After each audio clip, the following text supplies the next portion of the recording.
Hello, I'm Coach Natalie, and welcome to another episode of Jiu Jitsu for Dummies.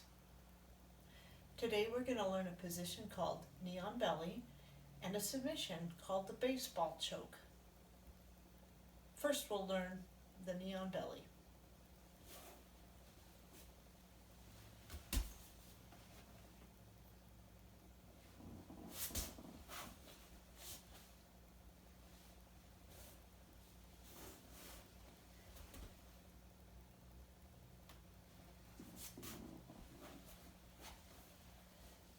The knee on belly is a good way to be able to control the person on the bottom, or in this case, your dummy.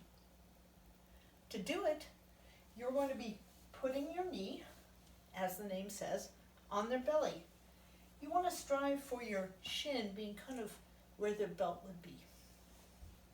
Next, you want to grab your dummy's lapels. Third, you want to put your foot out to one side. What you want to do is pull up with your lapel and force your knee into their solar plexus. Again.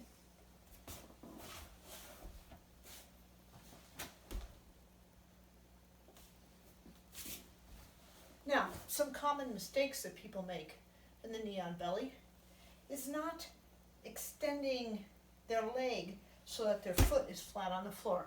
Instead, they do something like this.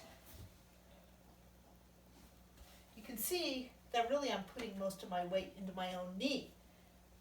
I really want to drive it into their solar plexus.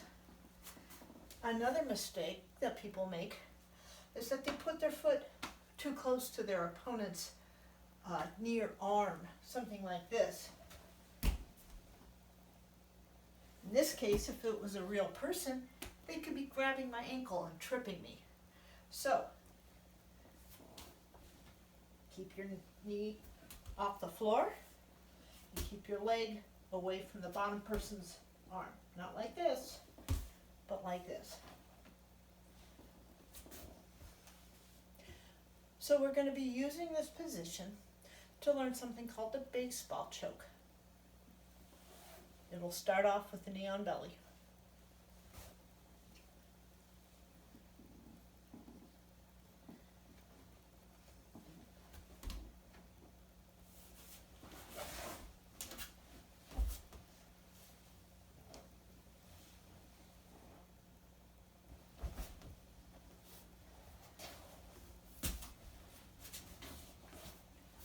Again.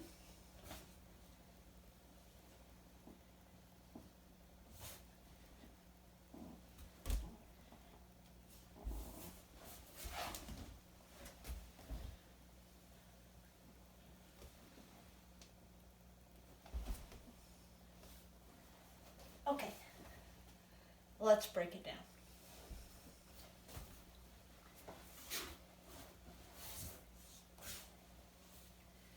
As I stated earlier, you're going to want to start in the knee on belly. In this case, instead of just grabbing the lapels, I'm going to use what we call a baseball grip. This is, if you can imagine using a baseball bat, you have one palm down and one palm up.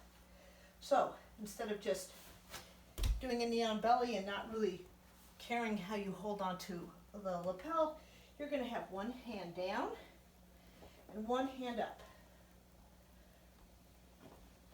In this case, you want to keep both of your arms nice and straight. Next, I want to put my knee right over my opponent's shoulder. Kind of like I'm sliding into home base. Pivot to what we call the north-south position. You'll notice that my forearms are crossed. The last thing I'm going to do is I'm going to be controlling my dummy with my shoulder onto their chest. At the same time, I'm sprawling on my toes. Finally,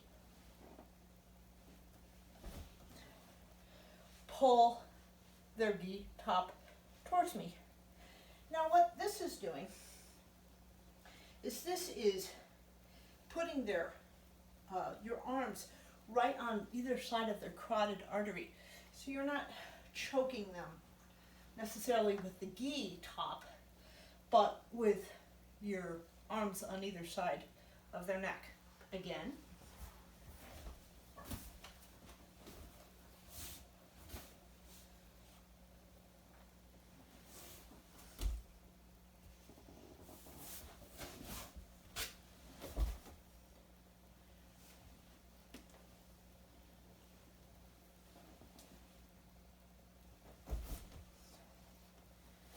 Now, some of the common mistakes that people will make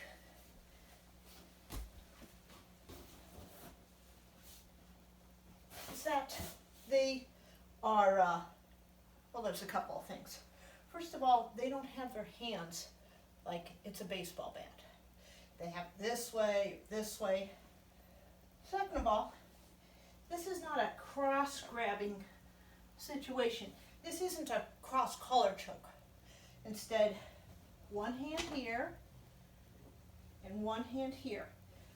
A common mistake that people make also is that they don't put their hands together as close as they can behind their dummy's head.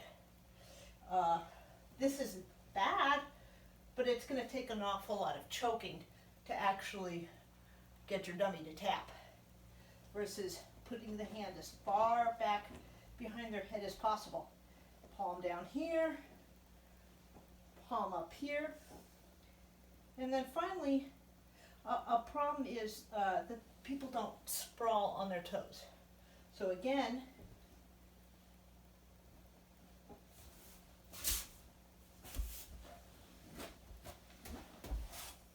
now people can do it when they're on their knees like this, but it'd be better if you were using your active toes. One more time.